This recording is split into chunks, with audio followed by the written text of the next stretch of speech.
kalilah. Ini kalilah. Bukan lain kali. Oke, terima kasih sekali lagi. Salam hormat kepada tuan rumah, Saudara Petrus. Beri tepukan kepada beliau.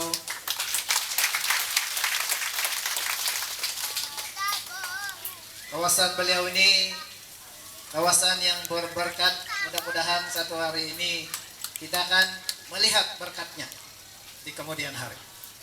Terima kasih. Juga terima kasih kepada pengurus penganjur,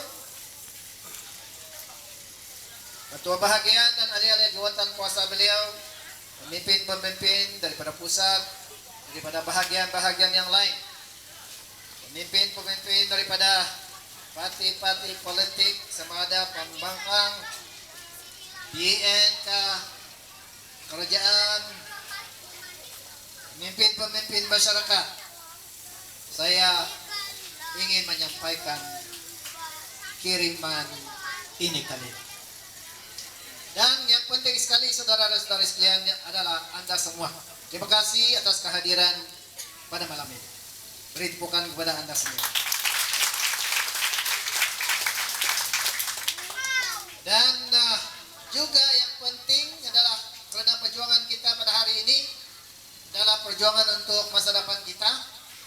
Dan masa depan kita ada di hadapan saya, yaitu anak-anak dan cucu-cucu kita. Ya.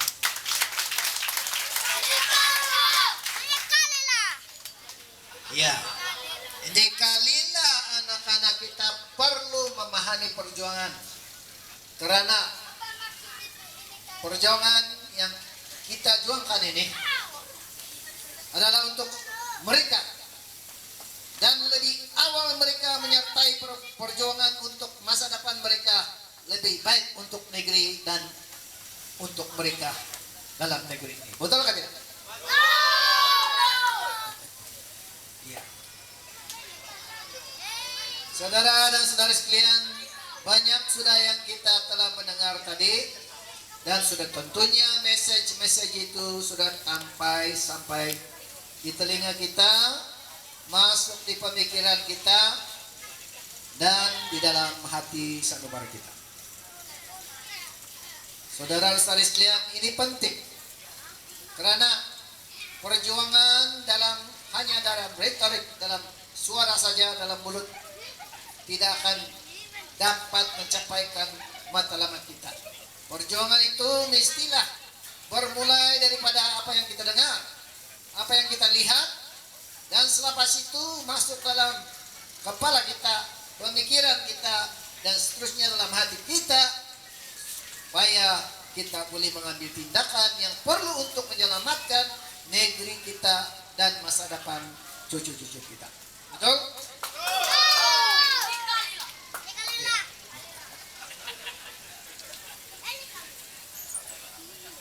Saya berdiri di depan kita semua di sini sebagai perintis, sebagai pembuka jalan, penyuluh, itu saja. Saya bukan di sini untuk mencari jawatan, mencari apa-apa, hanya memastikan masa depan selamat, negeri kita selamat, masa depan.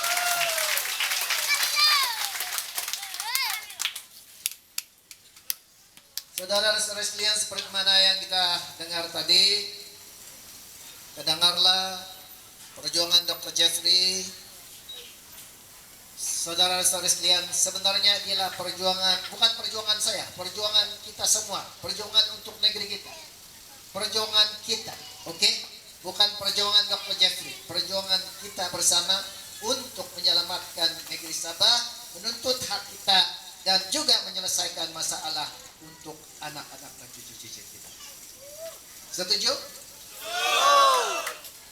Saya hanya membuka jalan, dan mudah-mudahanlah kalau kita tidak dapat mencapai matlamat kita semasa saya masih dalam dunia ini, tolong teruskan sehingga kita mencapaikan matlamat kita untuk menyelamatkan negeri kita, mengembalikan hak otonomi kemerdekaan kita, maruah kita, supaya negeri kita sekali lagi akan dapat menyelesaikan masa depan kita, merancang ekonomi kita, mengurus negeri kita dan kekayaan kita. Karena perjuangan ini bukan perjuangan untuk pilihan raya, perjuangan untuk hidup. Perjuangan sudah dimulakan atas kesadaran kita dahulu. Apabila saya melihat negeri kita terancam dari segi pemerintahan. Kamu masih ingat lagi, saudara dan saudari sekalian, pada tahun 94, 85, masih ingat? Masih ingat PBS Padang pada tahun 85? Masih ingat ada rusuhan? Masih ingat terpaksa PBS meminta membubarkan dewan dalam 1 tahun untuk mendapatkan sokongan sekali lagi mandat daripada rakyat pada tahun 86? Masih ingat tahun setelah PBS memenangi 2/3 sokongan rakyat, tetapi pada selepas itu diganggu gugat, tidak dibenarkan untuk melaksanakan program pembangunannya, mengurus negeri Sabah. Sebab politik kita sudah diganggu gugat, karena tujuan sebenarnya kerajaan pusat adalah untuk menguasai kita. Dan kerajaan pusat yang saya sebutkan ini adalah kerajaan pusat bernamakan Kerajaan Pusat Malaysia. Tetapi sebenarnya Kerajaan Pusat Malaysia ini hanya gunakan Malaysia sebagai nama. Tetapi nama Kerajaan Pusat ini adalah Kerajaan Pusat Malaya. Setuju?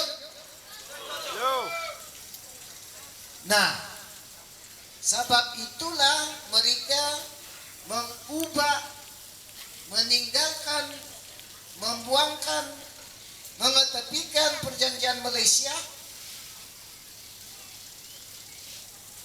sebagai asas untuk menubuhkan kerajaan Malaysia, penggabungan kerajaan-kerajaan negeri-negeri yang sudah merdeka pada tahun 63, dan juga tidak menghormati syarat-syarat penggabungan kita melalui perkara 20. Karena tujuan mereka pada mulanya ialah mengambil alih negeri Sabah, Sarawak, menguasai kita, dan seterusnya selepas itu menjajah kita. Dan pada hari ini saudara dan saudari sekalian, terbukti apa yang mereka buat terhadap negeri Sabah adalah itu saja, menguasai kita, menjajah kita.